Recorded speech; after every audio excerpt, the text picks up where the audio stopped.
Good morning, everyone, and good morning, Miramar.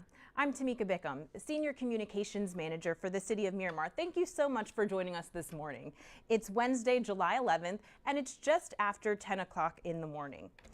It's hard to believe 4th of July was just 1 week ago. Last Wednesday, we all got together and celebrated the 4th of July. Take a look at this video just to relive those fun moments we all had together last week with our families.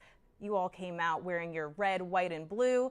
The kids were enjoying the kids zone. We saw the little ones who played. You all danced to the music and enjoyed time with each other during the city's annual celebration for the 4th of July. Now, July is National Parks and Recreation Month, and the city has several ways for you to get out and get involved. One of them is Workout Wednesdays, which are here all month long. That's when you receive free admission every Wednesday during the month of July to all of the Miramar Fitness Centers, including Sunset Lakes Community Center, Hanson Sports Complex, and the Vernon E. Hargray Youth Enrichment Center. It's never too late to get that summer body, so when you stop in, make sure to take advantage of the special prices for memberships. Receive $10 off a 30-day membership and $50 off a yearly membership. Now this Saturday at 7:30 p.m., Symphony of the Americas Summerfest is back at the Miramar Cultural Center. This is the Chamber Orchestra's 27th season of their summer series, and the best part? It's free. Visit MiramarCulturalCenter.org to reserve your tickets. That's MiramarCulturalCenter.org. Now you're going to want to get up early the next morning and come back to the City of Miramar for our World Cup watch party broadcast live by Miami's party station, Power 96. This free family-friendly watch party is Sunday at 11 o'clock at the Hanson Sports Complex, but our watch party is different from all the rest. You won't only watch soccer, but bring the kids early at 9:30 in the morning to play soccer in a free soccer clinic just before the start of the match. Now we want to introduce you to Jamal Walton. He's a local rising track and field star setting international records. We're turning the spotlight on him this week, a member of the Miramar community, in our Miramar Minute. Today is our 2018 signing day for the track team. So they state their intent where they're going to college and they sign their letters. 8 student athletes from Miramar High School's track and field team signed with colleges all over the country, from Princeton University to Bethune-Cookman and Texas A&M. I feel great, going to Texas A&M because I feel like it's a great environment for me to go to and run and hang out with the team and do my best there. Miramar's Jamal Walton, considered a top prospect nationwide, is a record-setting track star, claiming accolades that include winning a gold at the 2017 Pan Am Junior Championships, where he ran the 400-meter in 44.9 seconds, making him the second fastest high school athlete ever to run the 400. After they showed it on a little scoreboard, I was like, wow, I really ran a 44. Because when I was running, I didn't feel like I pushed a lot. And then when I passed the finish line, I saw 44. Walton has also competed in world championships, running for the Cayman Islands team. I used to be nervous, but to know how good he is, I just watch it and know majority of the time he's going to finish number 1. Lacing up his first pair of running shoes at just 4 years old, Walton's impressive accomplishments on the track are something his coach Christopher McComb can't deny is part raw talent. Having Coach Jamal, it's like coaching LeBron James at track and field almost. He's a phenom. It's been a pleasure to coach him. The records that he's been able to break, the levels that he's been able to reach, he's been able to take me to the next level in the World League. So it's been an honor. McComb says Walton made everyone around him better. The boys' track and field won states in 2017, and the girls won their first district title ever in 2018. Winning that translates off the track as well. Getting kids to college to that next level is gratifying. It's more than that, because at the end of the day, you could win and then nothing comes out of it. But you're winning, and then guys and girls are going to college. Oh, that makes it even better. Your weekly Miramar Minute. Be sure to follow us at City of Miramar on Instagram, Facebook, and Twitter for more updates just like that. Now that's all for our Miramar news. We're going to take a quick break, but stay right here with us because Dr. Shaniqua Fleming will be back and joining me for Beyond Boundaries after the break.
Thanks for sticking around. I'm Tamika Bickham, and we're back now with Dr. Shaniqua Fleming for Beyond Boundaries, talking a little bit about independence today. Yes. So I want to start off with the question, what's your concept of independence? Cool. Well, first, good morning, Miramar. And Tamika, when I think of independence, for me, it is being able to think, feel, and act, independent or on our own, right?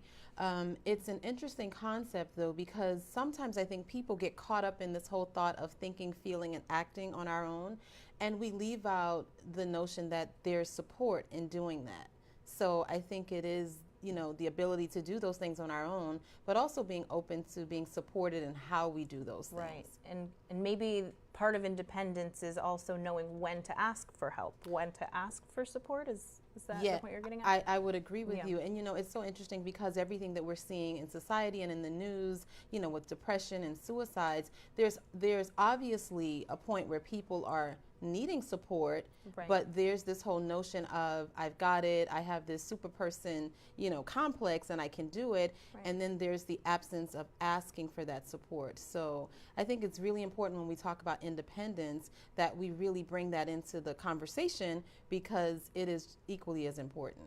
It's interesting that you bring up depression, anxiety. I think a lot of people tend to look at those things as a weakness. Kind of sticking around that theme of independence. If you ask for help, if you're feeling those feelings of depression, of anxiety, that means you're not independent. You have a weakness, but that's not really true. We have to kind of break down that stigma, I think. Right, and it's a stigma that that we see and I've seen not just in the areas of when right. It comes to mental health, right. But for example in the work that I do with executive support. So you see individuals that are CEOs of large companies, small companies, leaders, directors, whatever, and there's this notion that if I ask for help in one area, it's going to negate my competence or my ability to really show up in another area, and that is furthest from the truth, because the reality of it is all greatness has support. Right. And I guess, what does support look like? You mentioned these executives and CEOs who need help in certain areas. What does that support usually look like for them? That's a great question. And for me, it depends, right? It depends on the person. Sometimes it is that person that can really, hold space for them to think out their ideas. Like I'm that person, I think aloud. So I'm talking and I'm telling you all the things I'm thinking, and that's really supporting me. And, I had an employee that would always say, I would call her and we would talk about things, and she would just sit quiet. She would ask me one question and she would sit there and I would just go and I would just think and I would hear myself think and I would write things, and I was so thankful for her. And when we were done, I would say, thank you so much, you were so helpful. And she would say, I didn't do anything. Right. Well, the reality is she did a lot. So it could be just having someone to hear you out so that you can hear yourself out. Right. It could be someone to ask you those questions that nobody else is asking you, to really cause you to look at yourself to say, am I, putting myself in a position where I'm taking on more than I actually even want to take on? Not that I can, because we can do anything for, right. a short period of time, but is it something that I really want? Right, and that's another good point about, makes me think of knowing when to say no.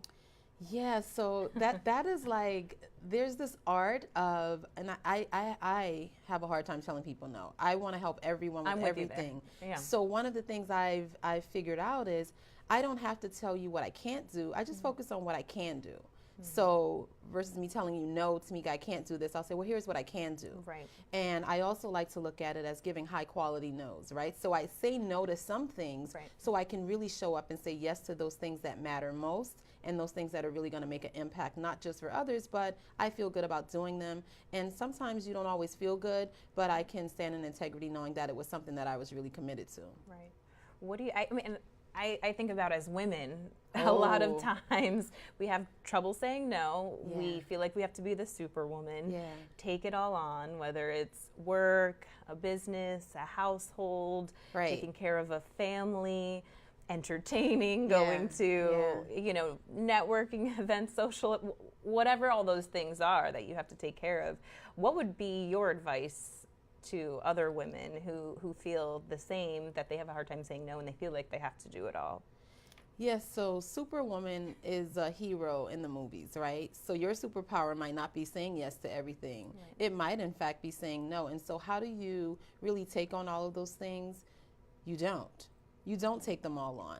You take on the things that are right for you, Right. and you ask for support in those things that aren't. For example, I remember when I first had my middle son, and it was difficult for me to see someone else, believe it or not, in the kitchen cooking for me, because I kind of had this territorial thing of the kitchen. Right. And I remember a friend of ours that's a chef, he came over, and he was probably the only person I let in the kitchen, and he cooked for a week.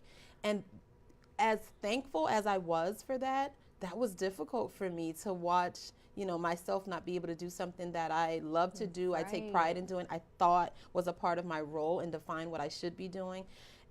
But it was in that moment that I realized nothing fell by the wayside. In fact, the food was much better. Right, right. So sometimes it's just you say no to those things that really someone else is better served doing it, and you're better served having them do it, so you can say yes to those things that really allow you to show up in the world the way you need to. And I bet you felt really good for that I week. did. I can't get him to come back over and cook anymore, but Why not?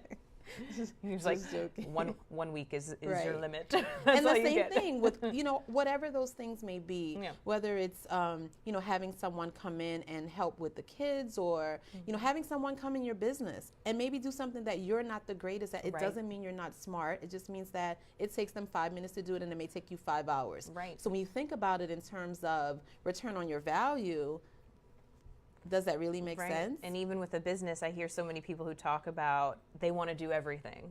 Yeah. So it's not even, you know, handing off something because somebody else can get it done Right. so much quicker. That may be true, but also just letting go of some things and letting other people take care of those things so you can focus on what you need to be able to focus on. Right, and that's another area of support. So Right. there's this whole notion of independence that, you know, especially in industries, right? Like I'm dominating my industry or I'm doing whatever. The reality of it is there's no competition. So whatever Right. you're doing, you bring your special sauce to that thing that you do. And you and I could be doing the exact same things, but you're going to do it in a way that people are going to be drawn to you. And there is nothing I can do to draw them away from you, and I don't want to. And there are people that are going to be drawn to me because there's just a special connection that they have with us. So even in the independence of, you know, making our own mark, there's still that need to support each other and share each other, because that's really how, you know, we really help this thing called the world go around. Right.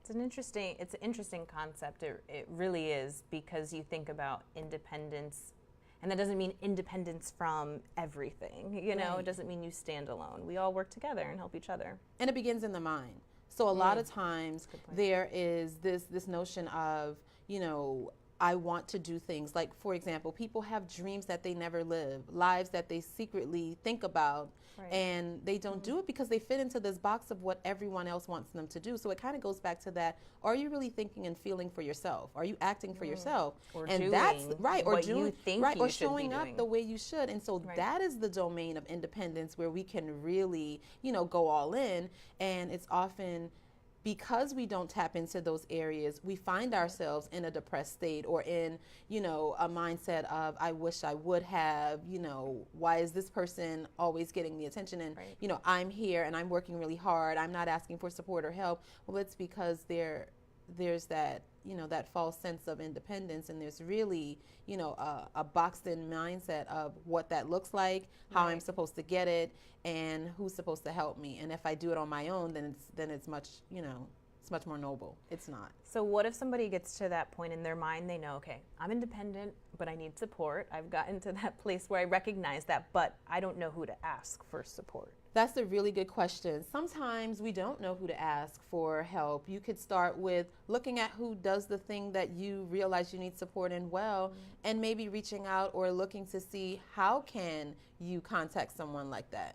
And sometimes it's just putting it out there, just saying, hey, listen. And I see it, that's one of the things I love about social media, and I think that happens really responsibly in the space. Sometimes people will just put on a thread or a feed, I need help with XYZ, and all of a sudden, the the have a lot responses of- are endless. And so ask, open your mouth and ask, Right. or say, or just have a conversation beyond, what do you do, but how do you Right. support? Maybe ask that question. That's a good point. I have seen people do that on social media, and it be very effective. Right. Have you ever reached out on social media? I'm just curious. Absolutely. And it's interesting. It's usually not in a generic sense, but there's also the importance of having community.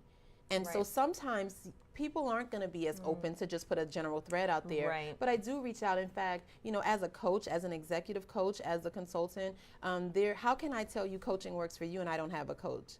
I have several coaches that support me in many different areas of my business and my life. And because of that, I'm able to know that I don't have to do all of these things. In fact, they're much more fabulous in some of these things than I am. And because of that, it causes, me to be able to shine in the areas where I am, in my zone of genius. That's interesting Yeah. that you say, you're a coach, but you have a few coaches of your own and you practice what you preach. You have to. You Right. have to walk the talk. And if you don't, Right. then you're not in integrity with what it is that you're saying, is of importance and does help. So. I know you mentioned wanting to give the audience a few takeaways to think about as far as independence. So if I had to leave you with some takeaways today, Miramar, it would be, first of all, think about where are you, finding yourself in this zone of the superhuman capacity, and where might you give support, but where might you also receive support? And if it's difficult to ask for support, then, that's an indication that there is some place in your life, in what you're doing, that you may be out of integrity. I'm not saying that you are, I'm just saying check in with yourself. We're all here to help, and if there's any way that I can support you, please reach out. You can find me on, all social media handles at Dr. Shaniqua Fleming. You can send me an email at sfleming@pscgroupinc.com. But more importantly, you can leave a comment right in this thread, and we'll be more than happy to support you. And Dr. Shaniqua Fleming, great points. Think about how you not only can receive some support, but also give support to others. Yes. Really good takeaways there. Again, Dr. Shaniqua Fleming, thank you so much for Thank you, joining us this Tamika. morning on Good Morning Miramar. I'm Tamika Bickham. Also, make sure you follow us at City of Miramar on Instagram, Facebook, Twitter. You're going to get all the updates as far as what's going on in the City of Miramar there. We want to let you know that Good Morning Miramar will be on hiatus for the next 2 weeks, but we will be returning August 1st at 10 o'clock in the morning. So we'll see you then. Thank you so much for joining us.